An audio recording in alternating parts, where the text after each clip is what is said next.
They RTV app వార్తల్ని క్షణాల్లో చదివే అవకాశం ఉంటుంది. ఒక న్యూస్ పేపర్, ఒక టెలివిజన్ ఛానల్ మీ చేతుల్లో ఎప్పుడూ ఉంటాయి. నమస్కారం. ఈ రాష్ట్రంలో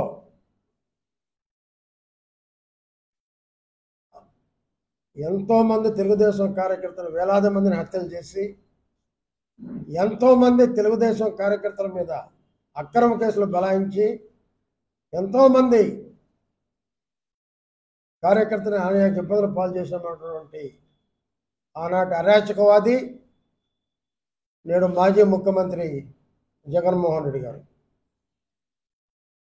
పాత అనంతపురం జిల్లా, ప్రజెంట్ సత్యసాయి జిల్లా పాపిరెడ్డిపాళెంలో అనే చిన్న విలేజ్, చిన్న గ్రామం పాపిరెడ్డిపల్లె. అక్కడ ఏదో ఒక మర్డర్ జరిగితే ఒక విచారింపుకు వచ్చాడు. విచారింపుకు రావచ్చు, తప్పు లేదు, ఎవరన్నా రావచ్చు.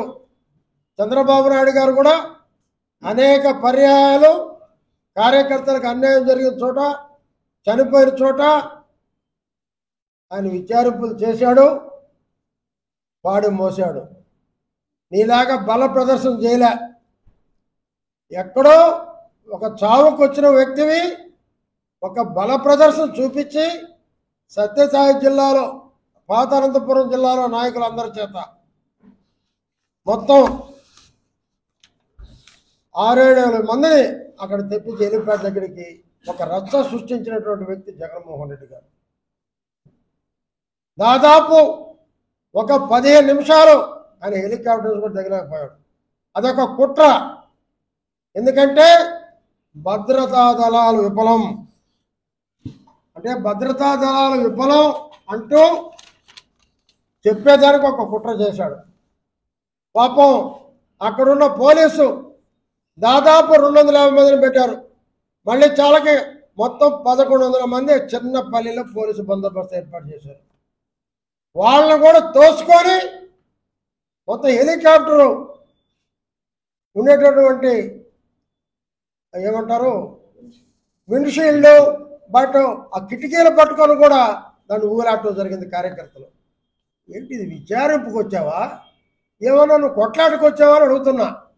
ఒక పక్క ఏం చెప్తున్నారు, మా కార్యకర్తల్ని ఎవరిని లోపలికి అనుమతించలేదు పోలీసు అంటున్నావు. ఇంకొక పక్క ఏమంటున్నావు, నీ నోటితోనే మా కార్యకర్తల్ని నివారించలేకపోయారు పోలీసు అంటున్నావు. ఏం మాట నమ్మాలి నీ మాట? అర్థం కాని పరిస్థితి అయిపోయింది. అయితే నేను ఒకటే అడుగుతున్నా, జగన్మోహన్ రెడ్డి చావుని అడ్డం పెట్టుకొని ప్రజల్ని రెచ్చగొట్టాడు. నేను ఒకటే, ముందు జగన్మోహన్ రెడ్డికి ఇచ్చినటువంటి బెయిల్ని రద్దు చేయాలి. ఎందుకంటే ఆయన ఈరోజు సాక్షులను బెదిరించాలనే నెపంతో ముఖ్యంగా పోలీసులను బెదిరిస్తున్నాడు. ప్రతిసారి పోలీసుల గుడ్డలు ఉడదీస్తా. ఈ పోలీసుల గుడ్డలు నువ్విచ్చావా, నీ అప్పించాడా? నువ్విచ్చావా, నీ అప్పించాడు? వాళ్ళకి డ్రెస్సు, వాళ్ళకి కష్టపడి చదువుకున్నారు, వాళ్ళు కష్టపడ్డారు, ఆ గుడ్డలు వాళ్ళకి వచ్చాయి. ఇప్పే హక్కు నీకెవరికి ఉంది, నీ అబ్బకి ఎవరికి ఉంది అని అడుగుతున్నా. అంటే నీ హెలికాప్టర్ కాపలా కాసేదానికి పోలీసు కావాలి, నిన్ను కాపలా కాసేదానికి జట్ కేటగిరీ కావాలి, నీ గుడ్డలు ఇప్పకుండా ఉండేదానికి ప్రజలు నీకు పోలీసు కాపలా కావాలి. అయినా ఇన్నిటిని వాడుకొని పోలీసులు బట్టలు ఉడదీస్తా. మొన్నటి దాకా ఇంకా 10 నెలలు అయిపోయింది, 11వ నెలలో స్టార్ట్ అయ్యే ప్రభుత్వం. మొన్నటి దాకా పోలీసులు వాడుకొని అక్రమ కేసులు, రౌడీ షీట్లు, మర్డర్లు ఇంకా ప్రజలు మర్చిపోలా. పాలు తాగే పసివాడు కూడా మర్చిపోలా. అప్పుడే నువ్వేదో ఒక మహానుభావుడు అయినట్టు, నువ్వు ఒక దైవ స్వరూపం అయినట్టు, నీ పరిపాలన బ్రహ్మాండంగా ఉన్నట్టు నువ్వు పోయిన తర్వాత అందరూ ఈరోజు వృద్ధులు, తాతలు, విద్యార్థులు, మేధావులు, ఉద్యోగస్తులు ఆనందంగా జీవనం సాగిస్తున్నారు. తెలుగుదేశం ప్రభుత్వం అరాచక ప్రభుత్వం. ఎక్కడ అరాచకం చేశాం? నెల్లూరు జిల్లాలో తీసుకుంటాం. ఎవరి మీద అక్రమ కేసులు పెట్టాం? ఎవరి మీద రౌడీ షీట్ పెట్టాం? రమ్మని ఛాలెంజ్ మీ జిల్లా అధ్యక్షుడిని. మీరెన్ని పెట్టారు 10 నెలల్లో? మేమెన్ని పెట్టాం? ఒక్క కేసు మేము పెట్టలే, ఒక రౌడీ షీట్ మేము తీలే. సారీ, ఒక జిల్లా అధ్యక్షుడు లేడు కదా, పరారులో ఉన్నాడు, ప్రయాణించి వస్తుంది పాపం. ఇది మీ పార్టీ పరిస్థితి. మరి ఈ రోజున పోలీసుల్ని అమితంగా తిడుతున్నాం. మేము ఉద్యమాలు చేసాం, మేము కూడా పోలీసులకి కూడా ఆరో తిరుక్కున్నాం. ఒకటే చెప్పాం, ప్రభుత్వాలు శాస్త్రం కాదు, మీరు వన్ వేగా చేస్తున్నారు, ఇది మంచి పద్ధతి కాదు, మాకు పోలీస్ అంటే గౌరవం ఉంది, వన్ సైడ్ చేయొద్దు, ఇరుక్కుంటారు అని చెప్పాము తప్ప ఏ రోజు బట్టలు ఉడదీస్తామని చెప్పలేము మేము. ఇప్పుడు జగన్ గారు చెప్పడం 4వ సారి 5వ సారి ఇది.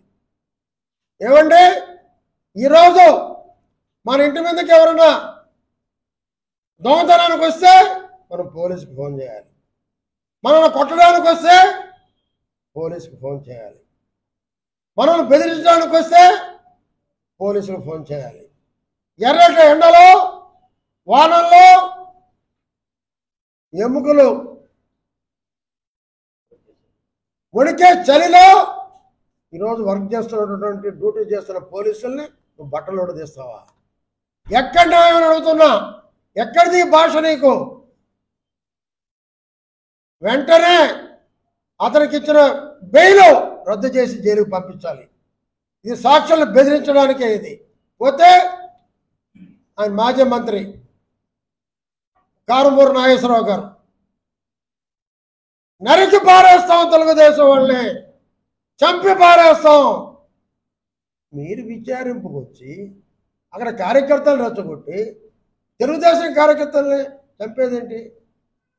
అదే మీ ప్రసంగం. మళ్ళీ మాజీ ఎమ్మెల్యే ప్రకాష్ రెడ్డి ప్రసంగం, ఒక చంద్రబాబుని తిడుతూ, ఒక పోలీసుని తిడుతూ, ఇదే మీ ప్రసంగాలు. మమ్మల్ని అరగలరా మీరు? మా నాయకుడు చంద్రబాబు నాయుడు గమ్ముగా ఉన్నాడు కాబట్టి మీరు సరిపోయారు.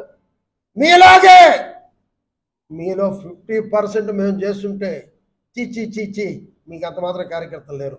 25% మేము చేస్తుంటే ఒక్క కార్యకర్త మీ పార్టీలో ఉండేవాడు కాదు, ఒక్క నాయకుడు మీ పార్టీలో ఉండేవాడు కాదు. ఏమీ చేయకుండానే మీ కార్పొరేటర్లు వెళ్ళిపోతున్నారు, మీ శాసనమండలి సభ్యులు వెళ్ళిపోతున్నారు, మీ నాయకులు వెళ్ళిపోతున్నారు.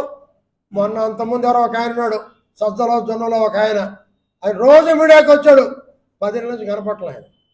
ఆయన మారిపోయాడు. సిగ్గులే మీకు? ఒక్క మనిషి లేడు మీ పార్టీలో. ఏదో ఒకటి విధ్వంసం సృష్టించాలి, అల్లర్లు సృష్టించాలి, అల్లర్లు చేయాలి, ఈ రాష్ట్రాన్ని అధోగతి పాలు చేయాలి అంటూ చూపించాలని నువ్వు చూస్తున్నావు. ప్రజలు ఈ పరిపాలన చంద్రబాబు నాయుడు, పవన్ కళ్యాణ్ గారు బీజేపీ పరిపాలన బ్రహ్మాండంగా ఉందని ఈరోజు చెప్తున్నారు. అయినా నీ ప్రవర్తన మారడంలే, నీ ప్రవర్తన మారడంలే. నువ్వు బల ప్రదర్శన కావాలంటే చేసుకో, నాకు ఇబ్బందిలే. నీలాగా ధర్నాలు చేసే కేసులు, నీలాగా ఊరేగింపులు చేసే కేసులు, నీలాగా కరోనాలో చంద్రబాబు ఫోటో వేసుకొని మేము కాయగూరలు పరిస్థితి 4,000 కేసులు మేము పెట్టడం లేదే. పెడితే నీ తోడు కార్యకర్త ఉంటాడా? ఒక్కరు మిగలుతారా నీకు అడుగుతున్నా? ఎవరు నీకు మిగలరు. అయితే విచారింపు చేసుకున్నాడు, విచారింపు చేసుకో, ఎవరు కాదనరు. నీ ఇష్టం వచ్చినట్టు పోలీసులు బట్టలు పొడి తీస్తా. పోలీసులు మగవాళ్లే కాదండి, మహిళా మనులు కూడా ఉన్నారు, గుర్తుంచుకో. ఎట్లా మాట్లాడాలో మర్యాద నేర్చుకో ముందు. మగవాళ్ళు ఇప్పమని కాదు నేను చెప్పేది, మహిళా మనులు కూడా ఉన్నారు, గుర్తు తెచ్చుకో, బుద్ధి తెచ్చుకో.